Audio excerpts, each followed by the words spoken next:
Hello, कैसे हैं आप लोग। उम्मीद है कि अच्छे होंगे। केबीसी नैनो पब्लिकेशन के द्वारा जो उत्तर प्रदेश प्रारंभिक परीक्षा 15 मई को हो रहा है, उसके लिए केबीसी नैनो पब्लिकेशन जो मार्केट में एक पुस्तक लाई, वार्षिक करेंट अफेयर्स। और उम्मीद है कि सारे करेंट अफेयर्स, लगभग करेंट अफेयर्स आपको वहां से मिल जाएंगे।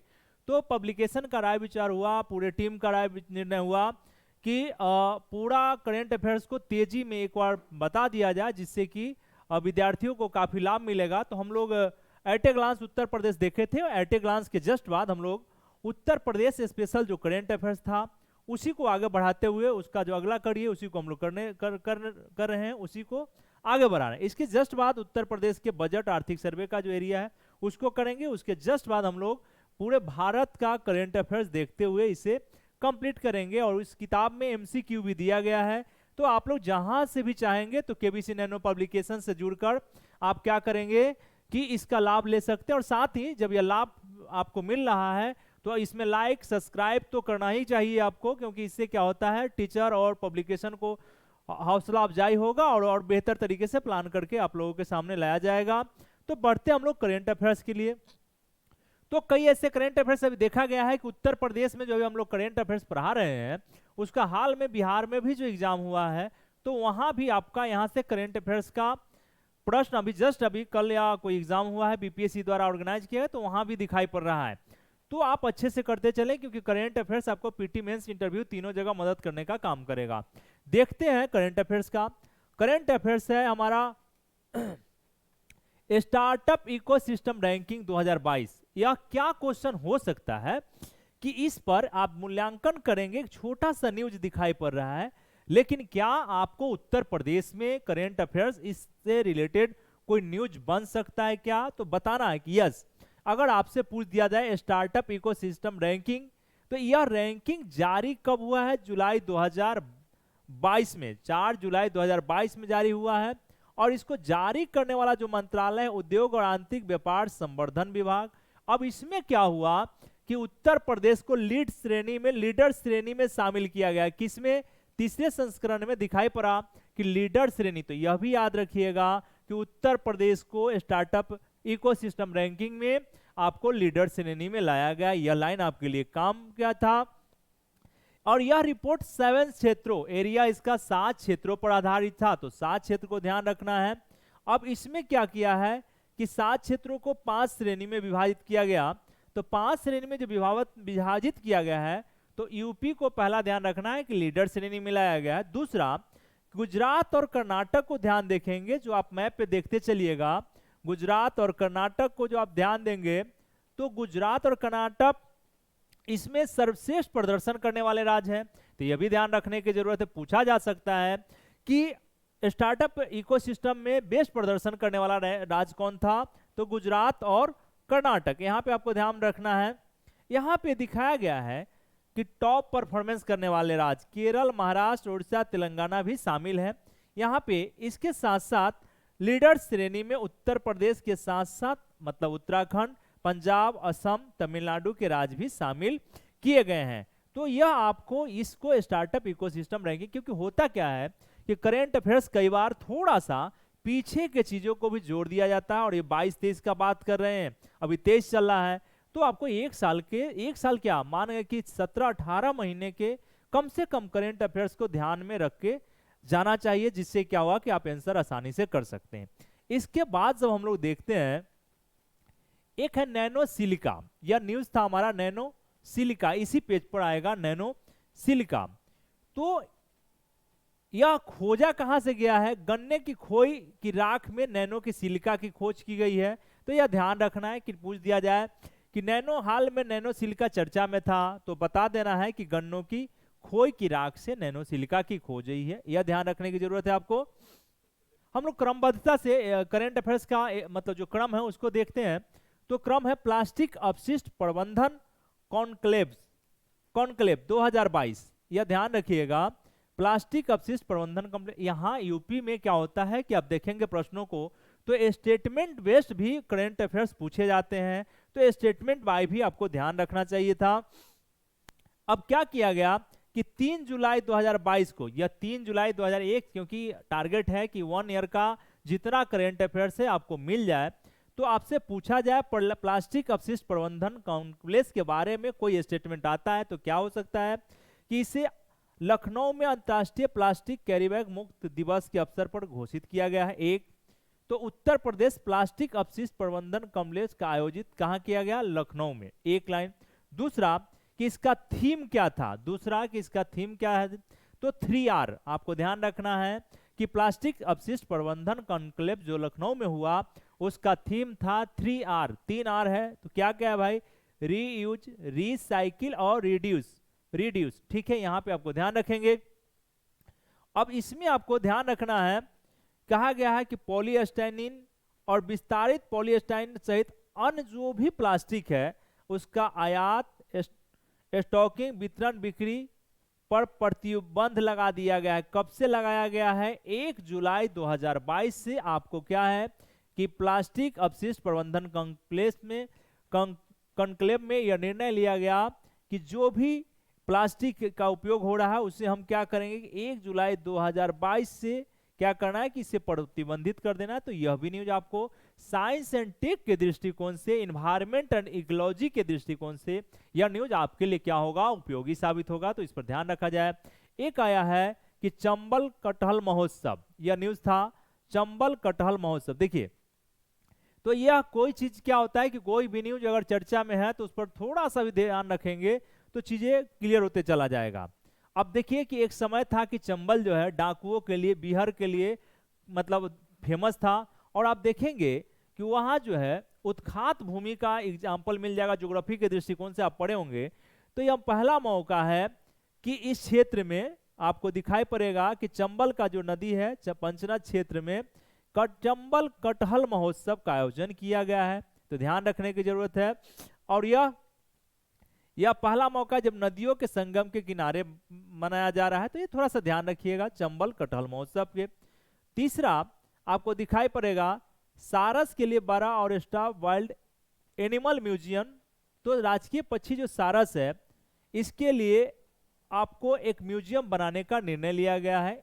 अब हम वो जो म्यूजियम बनाने की बात हो रहा है, शहीद अशफाक उल्लाह खां प्राणी उद्यान, ठीक है, में इसको क्या होगा, राजकीय पक्षी सारस के लिए एक बाड़ा बनाया गया है। तो ये छोटा सा न्यूज है, यहाँ पे ध्यान लिखने की जरूरत है। दूसरा नैनो सिलिका, जो न्यूज था आपको इसके बाद जब देखते हैं कि नैनो सिलिका, तो nano silica national sugar institute, पहला हमने कहा कि इसे गन्ने की खोई या राख से सिलिका की खोज की गई है, एक लाइन।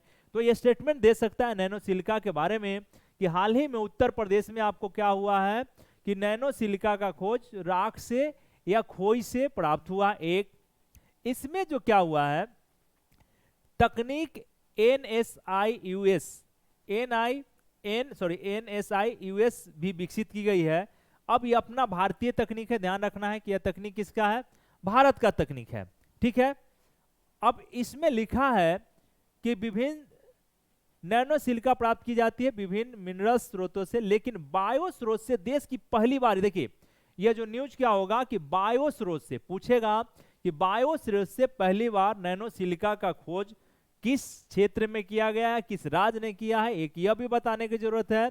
तो आपको यहाँ पे आपको पहली बार इसे खोजा गया है, यह ध्यान रखिएगा कि बायो स्रोत से देश में पहली बार इसे खोजा गया है।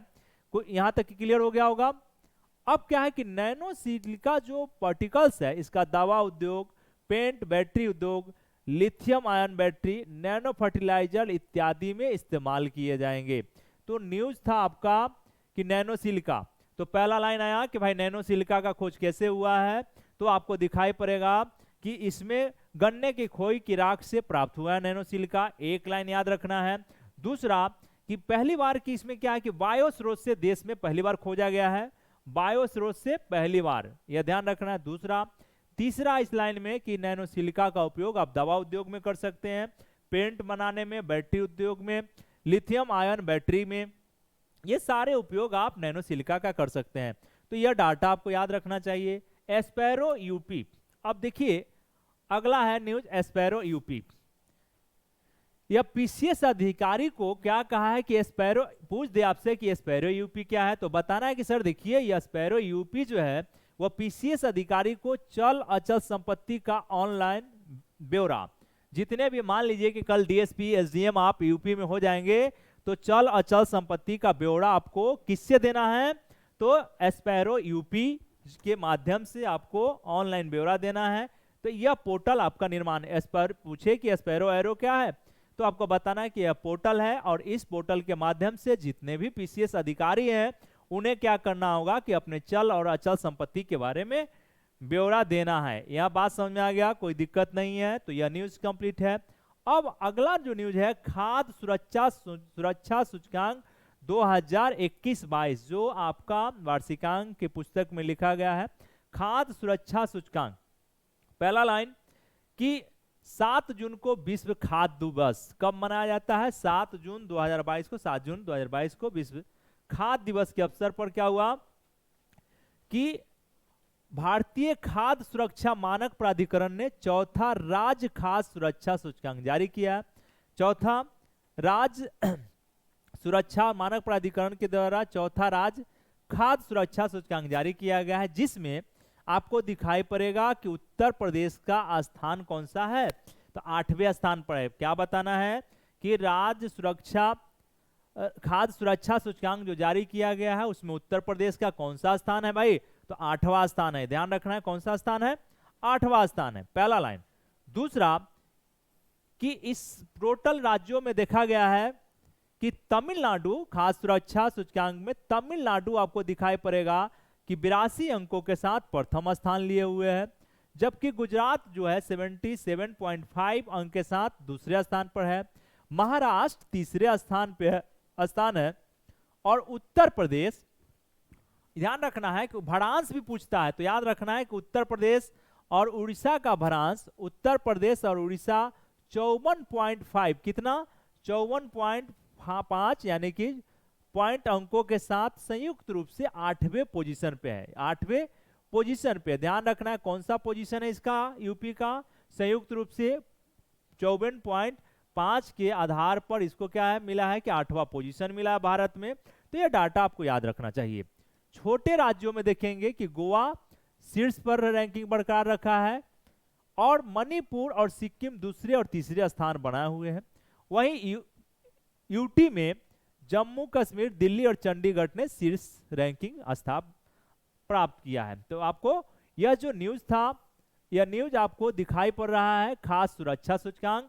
तो खाद्य सुरक्षा सूचकांक में हमेशा ध्यान रखना है कि भाई 7 जून को विश्व खाद्य दिवस के अवसर पर राष्ट्रीय आपको भारतीय खाद्य सुरक्षा मानक प्राधिकरण ने चौथा राष्ट्रीय खाद्य सुरक्षा सूचकांक जारी किया, जिसमें 1 नंबर पर तमिलनाडु है, दूसरे नंबर पर आपको दिखाई पड़ेगा गुजरात है, तीसरे नंबर पर आप देखेंगे कि तीसरे नंबर पर महाराष्ट्र है, और यहां देखेंगे कि उत्तर प्रदेश और उड़ीसा आपको 54.5 अंकों के साथ 8वें स्थान पर बने हुए हैं, और छोटे राज्यों में गोवा का बेहतर प्रथम पोजीशन है।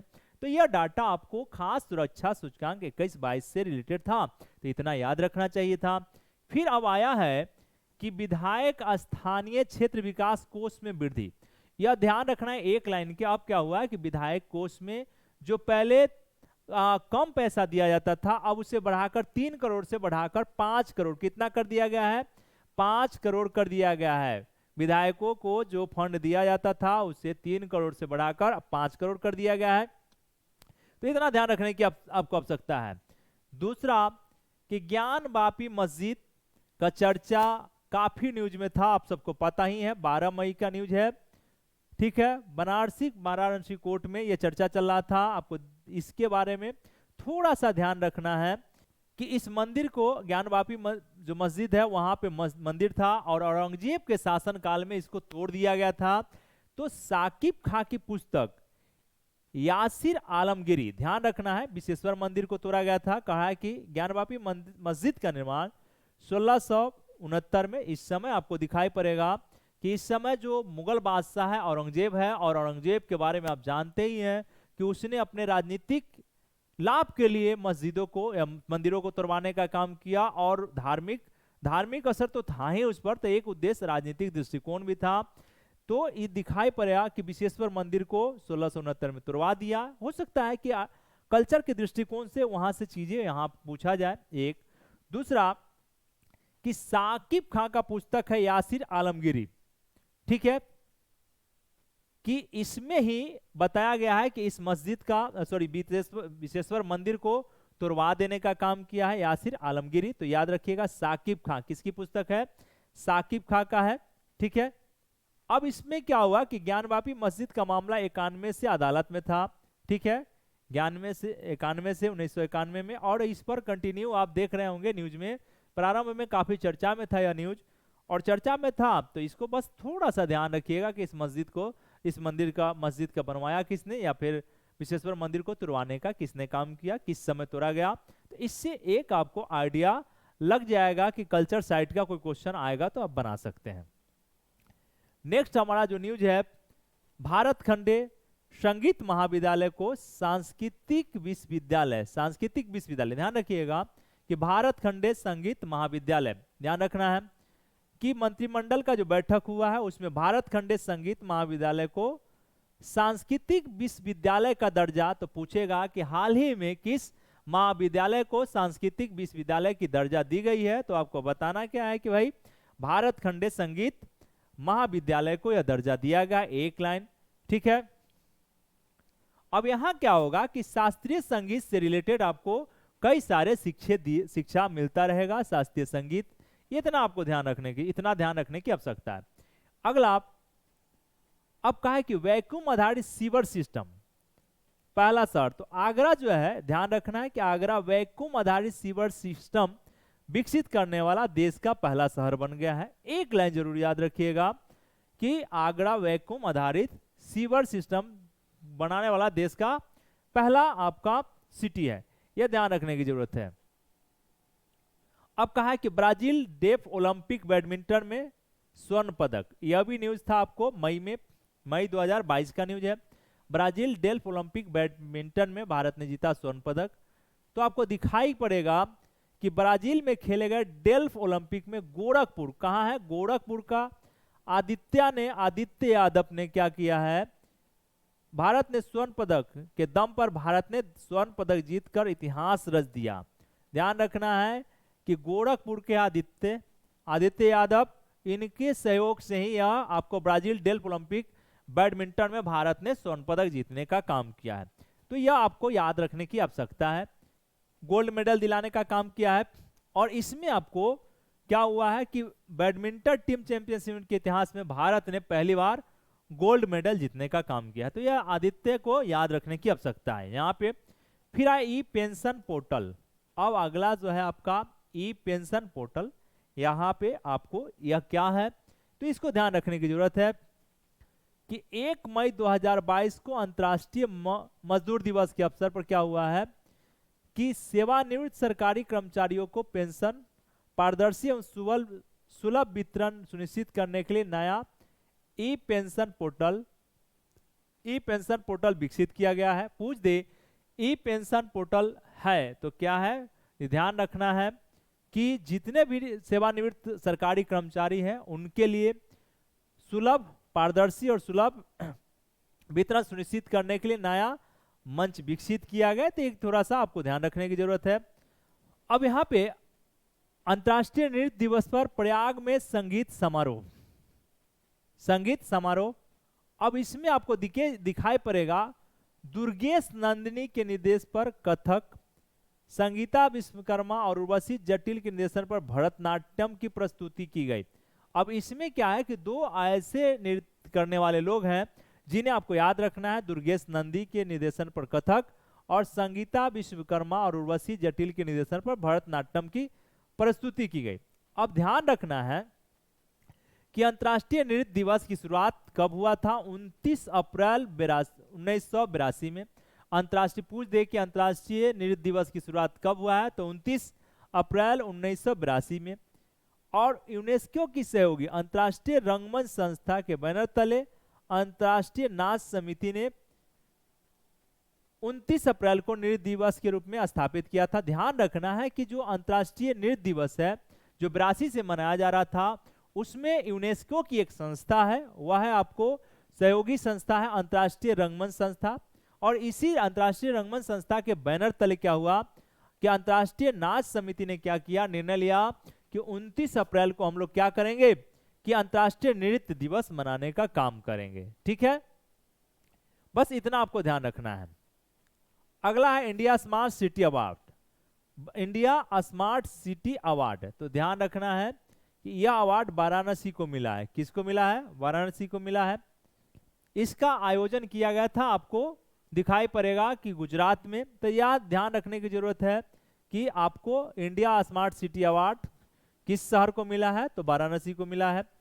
अब एक और है दस्तक अभियान, जो आपका न्यूज है छोटा सा, वह है दस्तक अभियान। तो है क्या भाई कि 15 अप्रैल 2022 को यूपी ने जल जनित और वेक्टर जनित बीमारियों को प्रसार रोकने के लिए दस्तक अभियान की शुरुआत की है। पहला कि दस्तक अभियान क्या है, तो बताना है कि सर जल जनित और वेक्टर जनित बीमारियों को रोका जाए। दस्तक अभियान के माध्यम से सरकार का निर्णय है कि जल जनित और वेक्टर जनित बीमारियों के प्रसार को हम लोग क्या कर देंगे?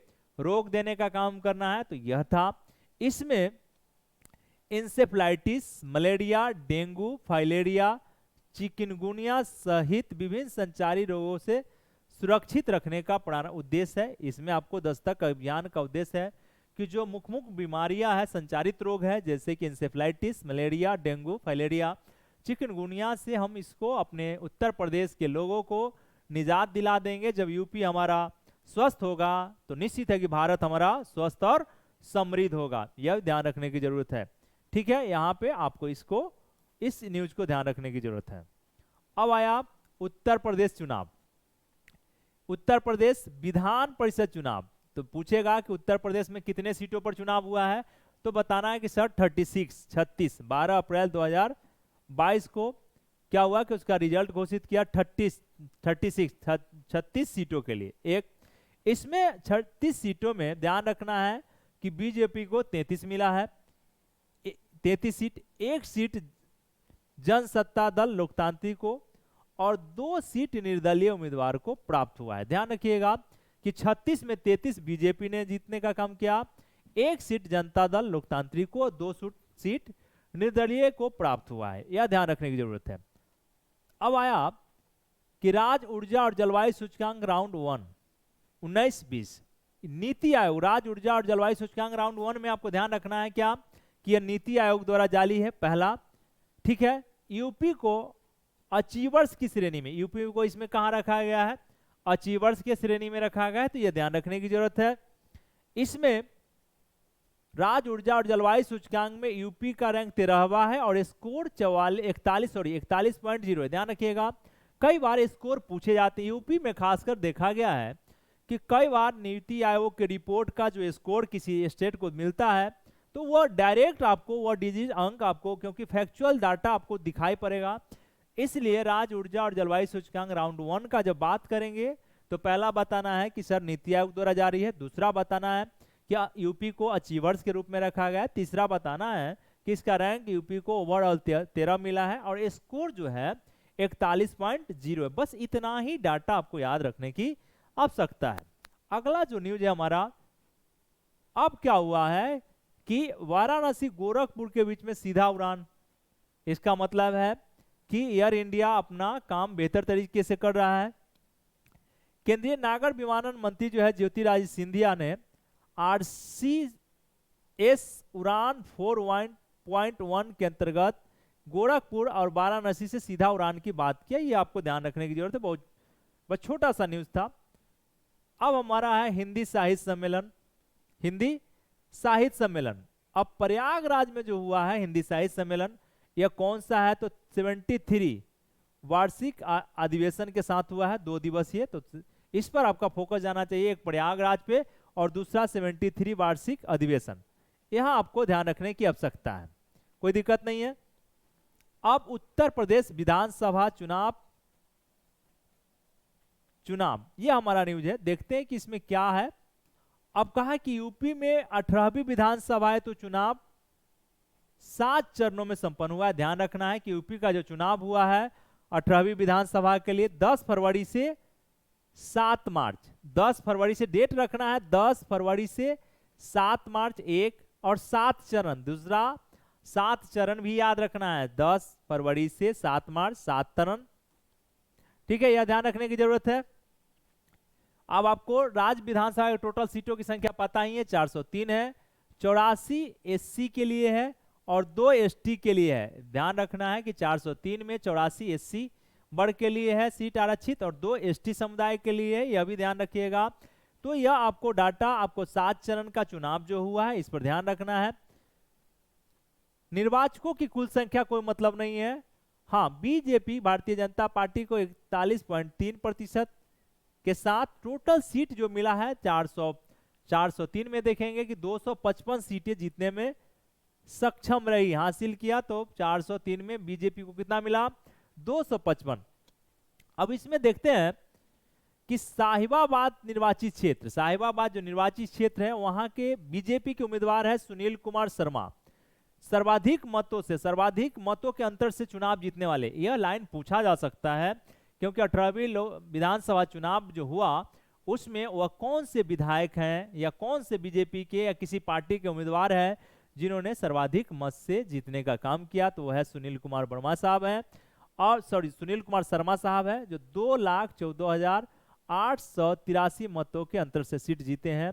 यह देश में विधानसभा चुनाव में सबसे बड़ा अंतर से जीता गया राष्ट्रीय रिकॉर्ड है। देखिए, देश का सबसे बड़ा रिकॉर्ड अगर सुनील कुमार शर्मा साहब के नाम से आपको दिखाई पड़ रहा है बोर्ड पर, तो आपको यह भी ध्यान रखना है।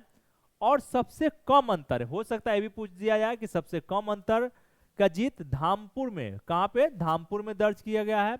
और इसमें क्या हुआ है कि अशोक कुमार राणा ने क्या किया है कि नईम उल हसन को 203 मतों से हराने का काम किया। तो पूछेगा कि सबसे कम जीतों का अंतर कहां रहा, तो धामपुर में 203 मत से बीजेपी के अशोक कुमार राणा ने क्या किया है कि नईम उल हसन साहब को पराजित करने का काम किया है, यह भी ध्यान रखिएगा। हरचंदपुर, रायबरेली, राहुल राजपूत। अब सबसे युवा, उतना ध्यान रखने की जरूरत नहीं है।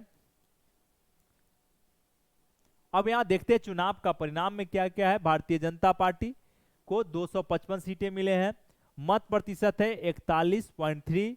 समाजवादी को मिला है 111 सीट, 32.1% मत मिले हैं। भारतीय राष्ट्रीय कांग्रेस को 2 मिला है, 2.3। बहुजन समाज पार्टी को 1 सीट मिला है, लेकिन मत प्रतिशत आप देख लीजिए कि अधिक है, 12.88। राष्ट्रीय लोकदल को 8 सीटें मिले हैं जिनका मत प्रतिशत है 2.85 और अन्य। तो यह आपको ध्यान रखने की जरूरी है। अब आपको योगी आदित्यनाथ, पीछे भी हमने कहा कि दूसरी बार लगातार मुख्यमंत्री बनने का काम किए हैं, तो इन्होंने 25 मार्च 2022 को क्या हुआ है कि दूसरी बार मुख्यमंत्री पद की शपथ ली। तो पूछा जा सकता है कि कितने मार्च को उन्होंने शपथ लिया था, तो 25 मार्च 2022 को, यहां ध्यान रखना है। इस दिन कुल 52 विधायकों ने क्या किया था कि मंत्री पद की शपथ ली थी, 52 विधायकों ने, जिसमें 14 कैबिनेट मंत्री, 14 राज्य स्तरीय मंत्री और 20 राज्य मंत्री, 2 उप मुख्यमंत्री शामिल हैं। तो उप मुख्यमंत्री में आप देखेंगे ब्रजेश पाठक और केशव प्रसाद मौर्य। ब्रजेश पाठक और केशव प्रसाद मौर्य को याद रखने की जरूरत है।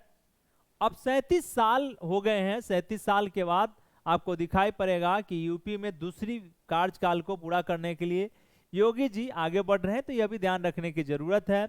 और इसके साथ आपको दिखाई पड़ेगा कि यहां तक के न्यूज को और आप याद रखते हैं तो जो काम का चीज होगा उतना आप याद रख सकते हैं और आगे एग्जाम को बना सकते हैं। अब आया कि अंतर्राष्ट्रीय ध्रुपद मेला 2022, ध्रुपद मेला अब ये लगा कहाँ है, तो ध्यान रखना है वाराणसी के तुलसी घाट पर। बस एक छोटा सा डाटा था, बहुत ज्यादा उसमें नहीं जाना है। अब कहा कि पीजीआई ने रोबोट से 2 बच्चों का जटिल ऑपरेशन किया है, यह विज्ञान। अब क्या हुआ है कि प्रदेश का पहला संस्थान, ध्यान रखना है कि पीजीआई क्या है, आपको दिखाई पड़ेगा लखनऊ का मेडिकल साइंस कॉलेज है। तो यहां से क्या हुआ कि रोबोट से 2 बच्चों का ऑपरेशन किया है और प्रदेश का पहला संस्थान बन गया है। तो पहला संस्थान है, इसलिए ध्यान रखते हैं हम लोग, ध्यान रखने की आवश्यकता है। स्वदेशी सर्च इंजन भारत सर्च, पूछेगा कि स्वदेशी सर्च या भारत सर्च क्या है, तो स्वदेशी सर्च इंजन है, यहां ध्यान रखने की जरूरी है।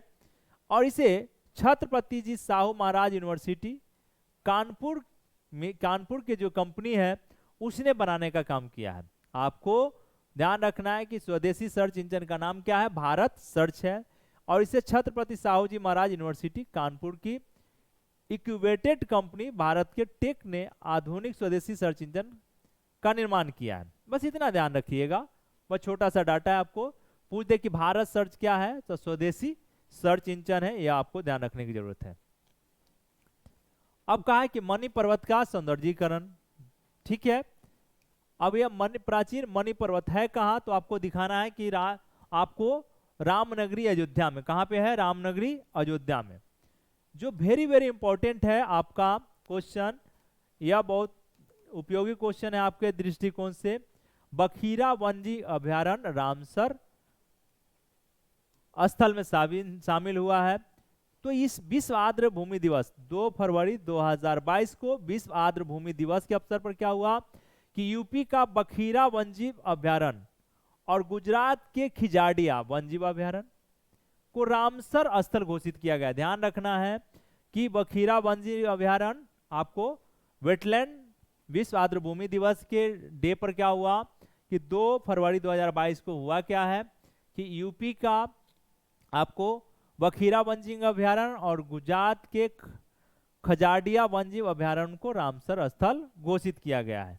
तो ये ध्यान रखने की जरूरत है। अब क्या हुआ है कि अब इससे टोटल आर्द्र भूमियों की कुल संख्या बढ़कर 49 हो गई है, ठीक है। आर्द्र भूमियों की संख्या कितना हो गया, 49। भारत में रामसर स्थलों की संख्या दक्षिण एशिया के देशों में सबसे अधिक है। तो पूछा जा सकता है कि रामसर स्थल यूपी में कितना है, भाई 49 हो गया तो यूपी कितना पोजीशन लिया, यह भी तो आपको जानना चाहिए।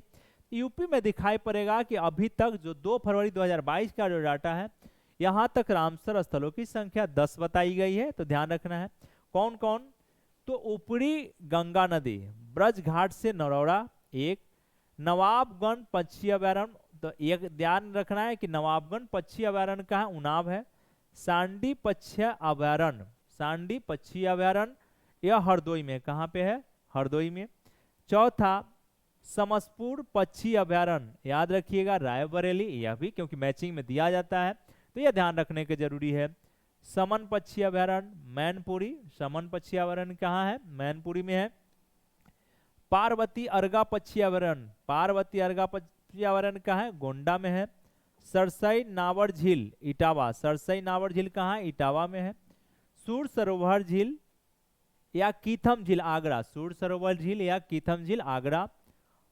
हैदरपुर वेटलैंड और बखीरा वन्यजीव अभयारण्य संत कबीर नगर, ध्यान रखना है संत कबीर नगर, यह आपको ध्यान रखने की जरूरत है। अब देखिए जरा एक बार फिर से देखिए, टोटल यूपी में कितने रामसर साइट है, टोटल 10 हैं। तो 10 में कौन कौन है भाई, पहला तो ऊपरी गंगा नदी घाटी, एक याद रखिएगा। दूसरा नवाबगंज पक्षी अभयारण्य उनाव, जब उनाव गइएगा तो नवाब मिलेंगे, कौन मिलेंगे, उनाव जाएंगे तो नवाबगंज पंछी अभयारण्य मिलेगा। दूसरा सांडी, अगर सांडी याद रखना है तो हरदोई को याद रखना है, सांडी पक्षी अभयारण्य को याद रखना है तो हरदोई, हरदोई आप याद रहेंगे हरदोई, कोई दिक्कत नहीं है। अब हरदोई के बाद समसपुर, समसपुर पक्षी, तो रायबरेली कहाँ जाइएगा, समसपुर, तो आपको जाना है रायबरेली। समन के लिए कहाँ जाना है, तो मैनपुरी, कहाँ जाना है, मैनपुरी जाना है समन के लिए, ठीक है। पार्वती अर्गा पक्षी अभयारण्य गोंडा, कहाँ जाना है आपको, पार्वती अर्गा पक्षी अभयारण्य में, ध्यान कहाँ रखना है, गोंडा पर ध्यान रखना है। और सरसाई नावर झील, सरसाई नावर झील कहाँ है, इटावा में है, यह भी ध्यान रखिएगा।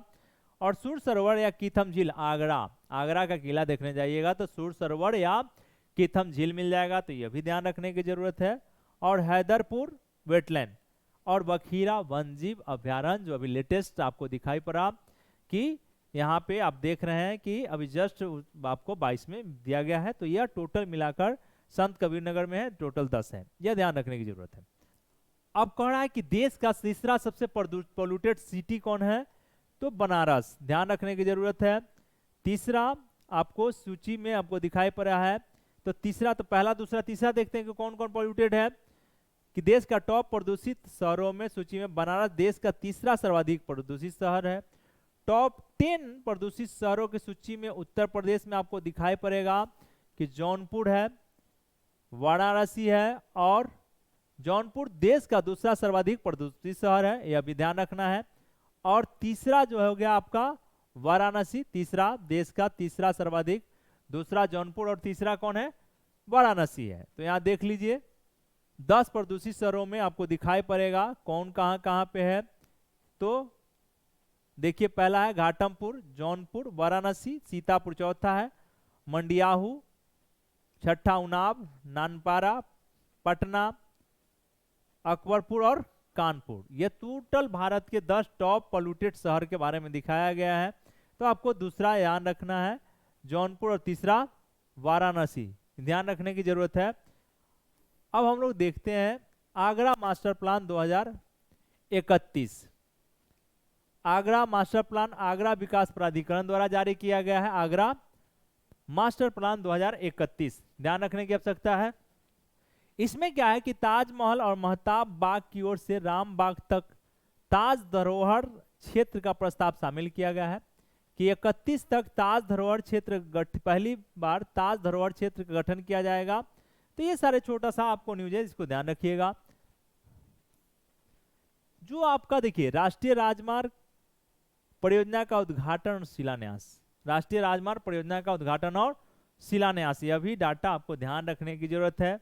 अब इसमें हुआ क्या है कि इसमें आपको दिखाई पड़ेगा कि यूपी के कौशाम्बी, अयोध्या और बस्ती तीनों को मिलाकर लंबा राष्ट्रीय राजमार्ग परियोजना का उद्घाटन और शिलान्यास किए हैं।